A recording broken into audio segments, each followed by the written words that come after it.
Charlie, you're on this hit sitcom. You're making $2 million an episode. Wow. Hello. At the height of your career. If the character you play is making money pulling ratings and getting viewers to turn on the TV every week, then you are king. No one dares touch you, not the writers, not the network. Right, wrong. Today we are talking about 10 TV characters who once seemed impossible to erase. Some were the soul of a hit sitcom. Some had their name right on the show's title. Some were the girl who drove a whole generation of young viewers in the early 2000s crazy. Then they were killed off. Some deaths were so funny they were ridiculous. Some made fans angry for decades. Some were deaths that even the show's own creator later admitted were a mistake. So who were those 10 characters? Watch today's video and brace yourself, because maybe the character you once loved, the one you were shocked to lose, did not actually die because of the script. They died because Hollywood had run out of patience. Number 10, Charlie Harper, 2.5 Men. Hollywood got tired of putting up with that king, and they did not negotiate. They went ahead and wrote his funeral into the show. When 2.5 Men premiered on CBS in 2003, Sheen was 38, and the role of Charlie Harper was almost tailor-made for him. 2.5 Men was CBS's ratings machine. Sheen was nominated for multiple Emmys for the role. At his peak, the press reported that he was making about $1.8 to $1.9 million per episode. He was not just the lead. He was the living mascot of the whole show. But in 2011, everything went beyond difficult star territory. Sheen entered rehab. Filming was affected, and then he publicly attacked Chuck Lorre, the series' co-creator. CBS and Warner Brothers shut down the rest of Season 8, saying the decision was based on the totality of Sheen's statements, behavior, and condition. On March 7th, Warner Brothers Television terminated his contract. And that is why Charlie Harper had to die. Not because the sitcom suddenly needed a huge tragedy, but because 2.5 Men was still too successful to cancel, while Sheen was no longer someone they wanted back on set. If Charlie only went traveling, entered rehab, or disappeared for a few episodes, viewers would always be waiting for Sheen to return. A funeral made it much clearer Charlie Harper had no way back. Season 9 opened with that very funeral. On the show, Rose says Charlie proposed to her in Paris, but then she caught him with another woman. The next day, Charlie was hit and killed by a subway train. Viewers do not see it happen. The show only tells it during the funeral. And that funeral is not exactly respectful either. It feels more like a roast than a goodbye. Charlie's former women show up, and each face reminds viewers just how reckless this character's life had been. Then Alan holds the ashes. Walden Schmidt, the new character played by Ashton Kutcher, appears. Alan gets startled and drops Charlie's ashes all over the living room. That is how the show introduces its new era. The old star has just turned to ash, and the new star has already walked into the Malibu house. Viewers tuned in not only because they were curious about Ashton Kutcher, they wanted to know how CBS would handle Charlie Sheen's absence. And the answer was, turn it into a television event. I understand why the studio did that. A huge show could not hang forever because of a star who was losing control. But as someone who loves movies and TV, I think it was a terrible decision. No matter what he did, he was always excellent on the show. Then they fired him and the show became awful. By the series finale in 2015, the show brought Charlie up one more time, then killed him with a falling piano. If you think CBS was brutal for burying Charlie Harper, wait until the next story, where Hollywood looked straight at the female lead's name on the sign and still decided to kill her off the show. Number 9, Valerie Hogan. Valerie, the Hogan family.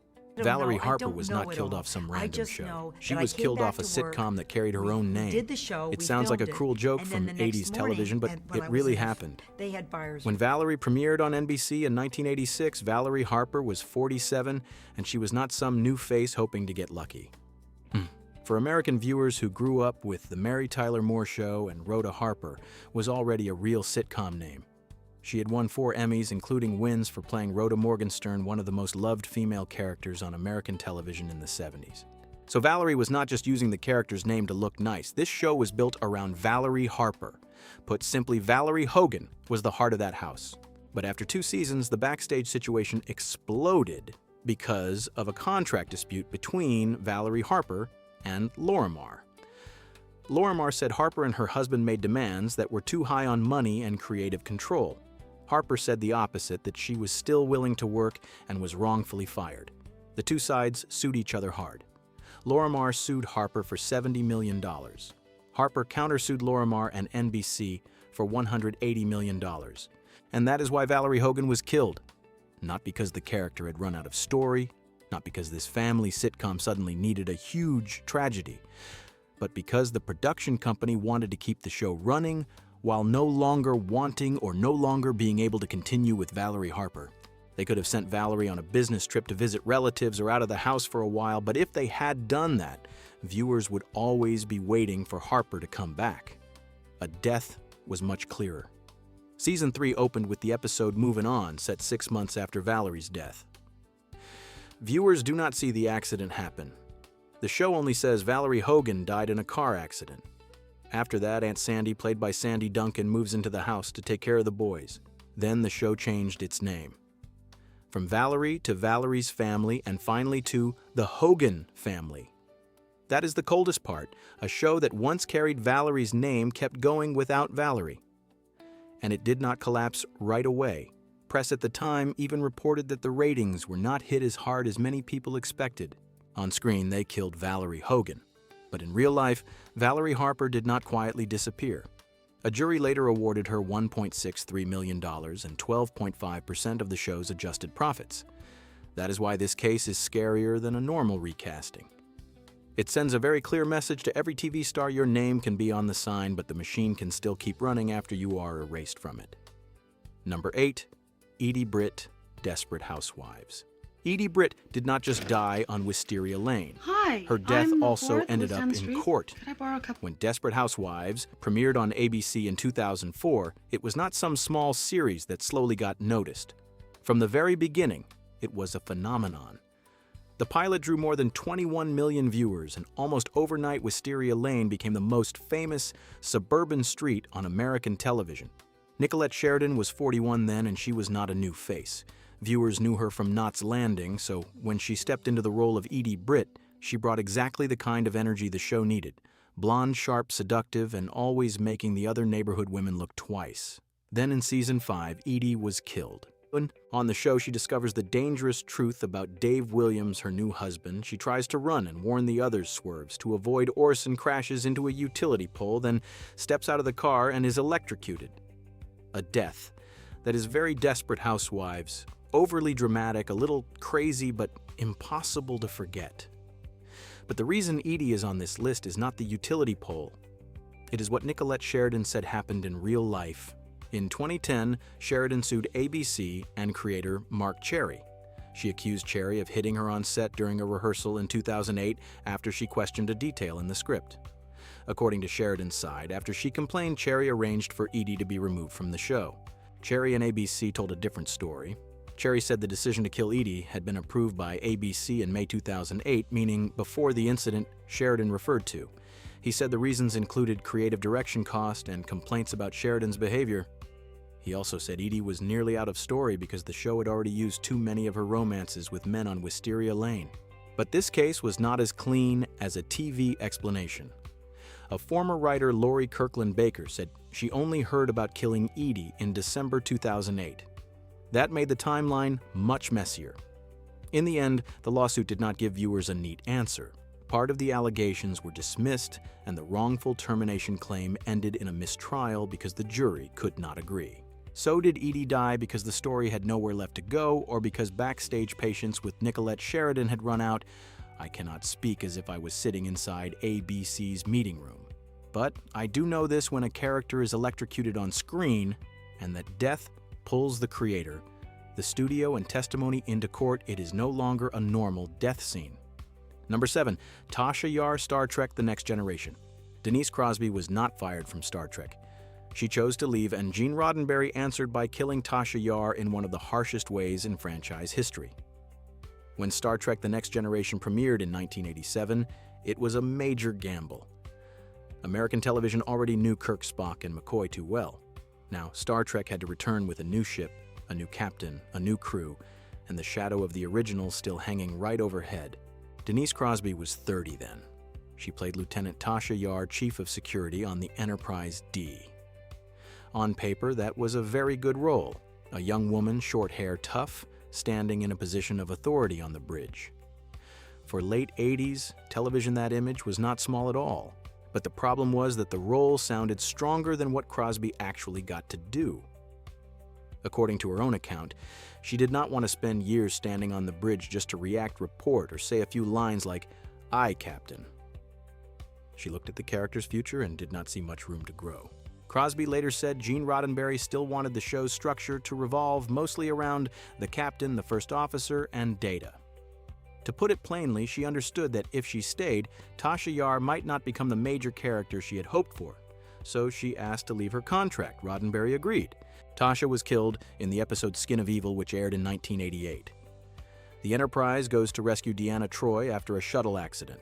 On the planet Vagra 2, they meet Armis, a speaking creature like a puddle of black oil.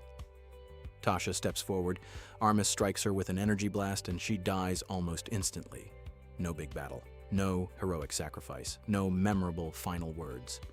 A main character is taken down in a few seconds by a monster many fans still think is pretty ridiculous. That is why this death has split viewers for years. One side says it was too cheap, too unfair to the strongest female character of the first season. The other side says the suddenness is exactly what makes it scary.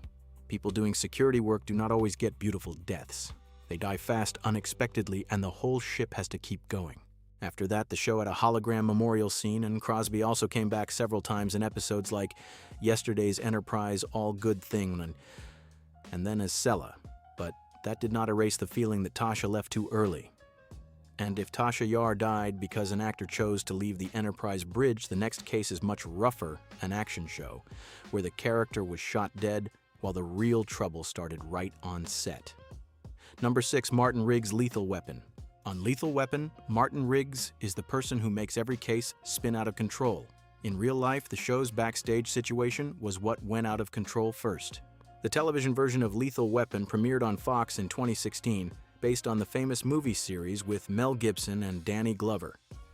Damon Wayans played Roger Murtaugh, the family man cop full of rules, already too tired to run toward trouble.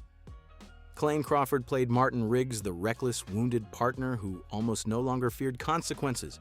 Crawford was 38 then, and honestly, he fit the role very well. Riggs needed an actor who looked like life had knocked him around. Crawford had exactly that look. He was not just playing a guy who liked rushing into danger. He played a man who had lost so much that sometimes he acted as if his own life was no longer worth protecting. The problem is that what made Riggs compelling on screen did not save the show in real life. In 2018, before Season 3, Crawford was removed from Lethal Weapon. Press reports described tension on set. Crawford admitted he had been reprimanded twice during Season 2 and publicly apologized. Damon Wayans also spoke out about problems between the two men. There was also the matter of an action scene in an episode Crawford directed that injured Wayans because of shrapnel, although Crawford said the investigation did not conclude he was at fault for that incident. In short, this was not fan-made rumor. There was an apology accusations from a co-star leaked audio of arguments, and finally a very clear decision the show would continue without Clayne Crawford. And that is why Martin Riggs was closed out. Lethal Weapon still wanted Season 3, but Riggs was half the soul of the main duo. If they had only said he transferred or went far away, viewers would always be waiting for Crawford to return. So Season 3 opened at the hospital. Murtaugh stands there waiting for news about his partner. Then the doctor comes out and says they could not save Riggs. The show tried to handle it seriously. Murtaugh is haunted, tries to find answers, and then Wesley Cole, the new character played by Sean William Scott, enters the story. You might feel Martin Riggs leaving after an overly tense set, and now I will cool things down with the next story where everything starts with a joke in the wrong place. Number 5, Eddie LeBeck Cheers. On Cheers, Eddie LeBeck was run over by a Zamboni. In real life, what made him disappear may have been just one very careless joke about a co-star. Cheers premiered on NBC in 1982, and at first the ratings were not pretty. But then it became one of the greatest American sitcoms ever, won 28 Emmys, and turned a little bar in Boston into the place all of America wanted to visit every Thursday night. Jay Thomas appeared in Season 5 as Eddie LeBeck, the goalie for the Boston Bruins. He was 39 at the time. Eddie was not a main character, but he had a very clear place. He fell in love with and married Carla Tortelli, the sharp-tongued, stubborn woman who almost never let anyone see her soft side. Rhea Perlman turned Carla into a little cannon in that bar, so Eddie coming into her life created a pretty interesting story direction. But Jay Thomas was not just an actor, he was also a radio host. According to the story told for years during a radio broadcast, someone asked him what it felt like to have to kiss Carla on Cheers. Thomas joked that he got combat pay like hazard pay to do it. One joke, but it was a joke aimed at his co-star. Writer Ken Levine said Rhea Perlman was very angry and wanted Thomas off the show, but Perlman herself later denied that she asked for him to be fired. She said she liked Jay Thomas as Eddie, and only did not like the idea of Carla being tied too long to a marriage on the show. So to be fair, the joke is the part that gets repeated a lot. Whether Perlman really caused him to be removed is still disputed. What is certain is that Eddie no longer appeared like before, and the writers needed to explain why Carla's husband disappeared. Instead of having them divorce or letting Eddie move away, they chose a very Cheers kind of way Eddie died in a Zamboni accident while working in an ice show. Even worse, at the funeral, Carla also discovered Eddie had another wife and 2 twin children. And if Eddie LeBeck disappeared because of a joke in the wrong place, the next case hurts much. More a teen drama icon removed from the very world that made her the face of a whole generation of young viewers in the early 2000s. Number 4. Marissa Cooper. The OC, some characters die because the actor was fired. Marissa Cooper is different. She died because an entire series no longer knew what to do with the very girl who had helped make it famous. When the OC premiered on Fox in 2003, it was not just a new teen drama. It was a fever. The houses in Newport, the pool parties, the rich kids who were broken on the inside. And in the middle of all that was Marissa Cooper, played by Misha Barton when she was only 17. Marissa was the girl a whole generation of viewers from the early 2000s remembers instantly beautiful, rich, sad, troubled, and always standing very close to a bad choice. To Ryan, she was the great love. To the OC, she was part of the core 4 with Ryan, Seth, and Summer. Taking Marissa out of the show was not like losing a supporting character. It broke one side of the frame that had held the whole series up. But after a few seasons, the problem became clearer. The writers felt they had put Marissa through too many rounds of tragedy. Broken family, messy love partying pain, the wrong men, the wrong decisions. If they kept going, the character could become exhausting instead of sympathetic. At the same time, the people above wanted a huge shock to refresh the show before season 4. In real life, Misha Barton was also under heavy pressure. She was too young when she stepped into a machine of fame, shooting schedules, promotion, media, and scrutiny. Later, the people behind the show admitted they wished they had found another way to let Barton leave while still giving Marissa a chance to return. But at the time, they chose the strongest way. In the season 3 finale, Marissa is getting ready to leave Newport. Ryan drives her, Kevin Volchok chases them and causes a crash. Ryan pulls Marissa out of the car, holds her on the side of the road, and Hallelujah plays. It was a scene made so viewers would remember it forever. And they did remember. Just not everyone forgave it. One side understands the decision. They say Marissa had been pushed to the limit. Better to give her one big ending than keep throwing more tragedy at a character who was already exhausted. But the other side does not accept it. They say Marissa could have left Newport, gone to school, and lived another life. She did not need to go out like that. And if Marissa Cooper has split viewers for nearly 20 years, get ready for the final 3 names. From here on, each death does not only shock people in the story, it also raises much harder questions about the real power behind the screen. Number 3, Susan Ross Seinfeld. Susan Ross was not removed because of some huge scandal. She was killed off because on the show, George's wedding was too funny to actually happen. And in real life, her comedy chemistry with the cast did not work. Seinfeld was not a small sitcom. It was one of the shows that defined American television in the 90s, a show that won 10 Emmys and turned everyday selfishness into comedy art. Jerry, George, Elaine, and Kramer were not good people in the traditional sense. They were petty, insecure, too lazy to change, and viewers loved them because they dared to say the things polite people usually swallow. Heidi Swedberg played Susan Ross, George Costanza's fiancée. And that was the problem. Susan was not crazy, not too evil, and not weird enough to blend into that off-rhythm world. She was pretty normal. For someone like George, a normal marriage was the biggest nightmare of all. In season 7, George gets engaged to Susan, but the closer the wedding gets, the more he panics. He does not have the courage to call it off, so he keeps trying to sabotage it from the inside. Then in the episode, The Invitations, George chooses cheap wedding invitations. Susan licks the envelopes. The glue is toxic. She goes to the hospital and the doctor tells them she did not make it. The group's reaction is the part that feels truly Seinfeld. No one really knows how to be sad. George almost seems freed. Jerry and Elaine are uncomfortable because even they do not feel bad enough. It is an ending that is wrong, funny, and very hard to admit is funny. In real life, the story is even stranger. Jason Alexander later said he had trouble acting with Heidi Swedberg because their comedy rhythms did not match. Then, when Julia Louis-Dreyfus also acted with Swedberg and found it hard to catch the rhythm, she joked that they should just kill the character. Larry David heard it and actually did it. But to be fair, Alexander later apologized because the story was understood as if the whole cast hated Swedberg. He said she was kind, well-liked, and that the problem was the comedy chemistry, not who she was as a person. I understand why many people find Susan's death too cruel. She was basically a normal person trapped among selfish people. But I also have to be honest, if any sitcom could kill a marriage with toxic wedding envelopes, it could only be Seinfeld. Susan died because she put George too close to a decent life. And George Costanza could never survive in that decent life. Number 2, Lawrence Kuttner House. Kal Penn played Dr. Lawrence Kuttner starting in Season 4 of House. He was 30 then, and Kuttner quickly became a different kind of face on House's team. He was smart, a little odd, liked thinking in unusual ways, and had the kind of recklessness a young doctor sometimes mistakes for genius. In a show built around Gregory House that fit very well, House is the man who always believes everything has a sign. Patients lie, bodies leave clues, colleagues hide something. If House looks closely enough, he will find the truth. Then Kuttner left in a way even House could not solve. In real life, Kal Penn was not fired. He also did not leave the show because of some loud backstage fight.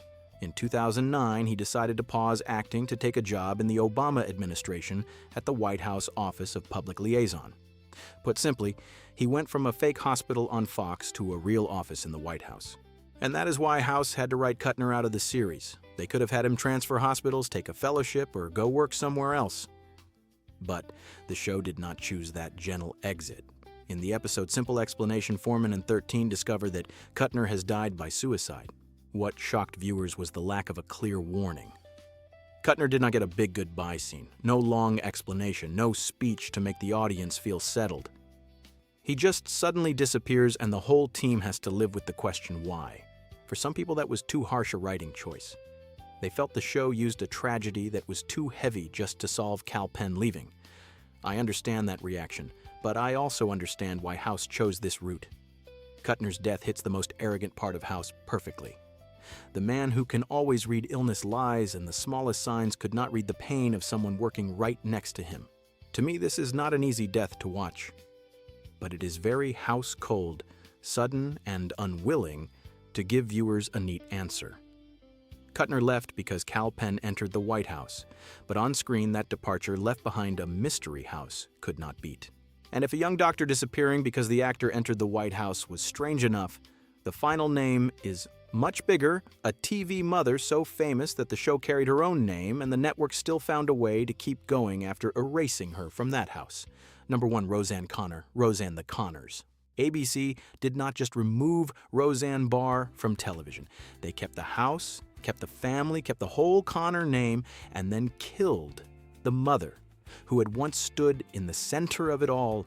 That is why Roseanne Conner takes the final spot on this list, because this was not a supporting role, not a boyfriend, a neighbor, or a character who could vanish after a few episodes.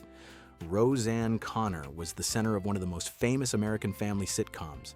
When Roseanne premiered in 1988, it did not look like the polished family sitcoms American television was used to. The Conners were not rich. They were tired. They argued. They worried about money work and kids. Roseanne Barr brought a very different kind of mother to the screen, loud, blunt, not traditionally gentle, but very real. For many working-class American viewers, she was not playing a sitcom mom. She felt like someone in the family. Then in 2018, Roseanne came back and the revival immediately drew major attention. But everything collapsed very fast. After a racist tweet aimed at Valerie Jarrett, a former advisor to Barack Obama, ABC canceled the show. This was not about a character running out of story. This was a brand crisis decision. the network did not want, and also could not keep tying that family sitcom to Roseanne Barr. But ABC also did not want to give up the Conner house. So they did something both smart and very cold. They created the Conners. John Goodman was still there. Laurie Metcalf was still there. Sarah Gilbert was still there. The kitchen was still there. Only Roseanne was gone. And so viewers would not wait for Barr to return. They did not send Roseanne on vacation, have her move away, or make her disappear vaguely. In the very first episode of The Conners, the family finds out Roseanne did not die of a heart attack, like they had thought. The real cause was an accidental opioid overdose. That decision was controversial right away. Some people said ABC did the right thing. With a statement like that, no major network could pretend nothing had happened. But others said it plainly, without Roseanne, this was not Roseanne anymore. It was just a familiar house missing the person who once gave it a soul.